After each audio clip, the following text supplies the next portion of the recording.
नमस्कार, मैं हूं देवांजलि मोइत्रा। कौन कहता है कि आसमान में सुराख नहीं हो सकता?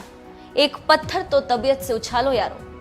22 साल के प्रताप ने तबीयत से पत्थर उछाला और उसके ईगल ने आसमान में भी सुराख कर दिया। ये जो युवा साइंटिस्ट की सफलता की दास्तां आपको बताने जा रहे हैं, उसने विदेश में मिलने वाली लाखों की नौकरी ठुकरा दी और अब्दुल कलाम के बताए रास्ते पर चलते हुए अपनी मातृभूमि की सेवा करने के विकल्प को चुना। एक किसान का बेटा किसान बनेगा ये जरूरी नहीं है। एक किसान का बेटा वैज्ञानिक भी बन सकता है। कर्नाटक के किसान परिवार में जन्मे प्रताप ने ये बात साबित करके दिखा दी। बचपन से ही आसमानों की ओर निहारने वाले प्रताप के सपने भी आसमान से ऊंचे थे। वो इंजीनियरिंग की पढ़ाई करना चाहता था, लेकिन पिता किसान थे तो उनके पास इंजीनियरिंग के लिए पैसे नहीं थे। इसीलिए प्रताप ने मैसूर के जेएसएस कॉलेज से फिजिक्स में बीएससी करने का फैसला किया।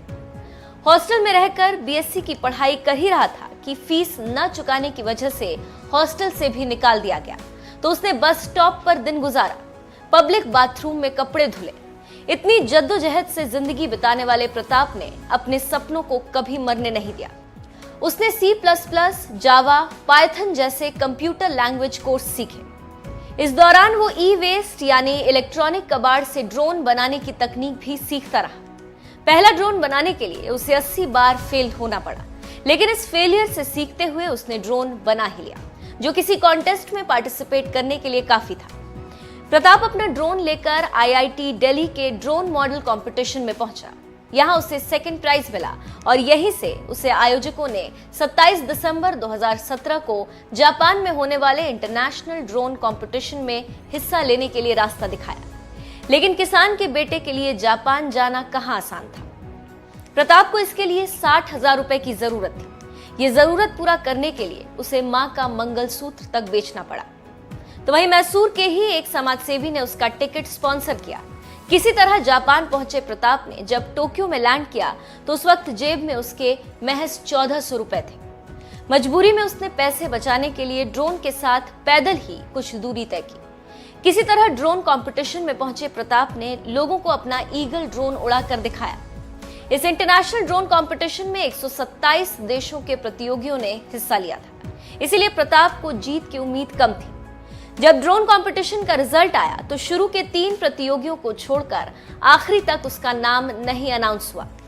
जजों ने तीसरे और दूसरे प्रतियोगी का भी नाम अनाउंस कर दिया, उसमें भी प्रताप का नाम नहीं था। लेकिन जजेस ने जब विनर के अनाउंसमेंट करते हुए कहा, please welcome mister Pratap, gold medalist from India, तो मानो प्रताप को सारे आसमान की खुशियां मिल गई। प्रताप की जीत के साथ ही टोक्यो में भारत का तिरंगा भी लहराया। उसे इनाम में $10,000 मिले थे। काफी संघर्ष के बाद प्रताप को यह जीत मिली थी। देश सेवा के लिए ठुकरा दिए 87 देशों के ऑफर। टोक्यो में जीत हासिल करने वाले प्रताप को कर्नाटक के तमाम सांसदों, विधायकों ने बधाई दी, तो वहीं देश के प्रधानमंत्री नरेंद्र मोदी ने खुद बुलाकर प्रताप को इस जीत की बधाई दी। जापान के बाद जर्मनी और फ्रांस जैसे कई देशों में ड्रोन तकनीक से नाम कमाया। प्रताप को 87 देशों से ऑफर आ चुके हैं, जिसमें महीने के 16 लाख रुपए, 5 BHK घर, भत्ता जैसी सुविधाएं मिल रही थी। लेकिन प्रताप इस बारे में पहले से ही निश्चित था कि उसे अपनी मातृभूमि की सेवा करनी, इसीलिए उसने विदेशों से मिलने वाले ऑफर्स ठुकरा दिए। प्रताप ने बताया कि पूर्व राष्ट्रपति APJ कलाम उसे हमेशा से प्रेरित करते रहे।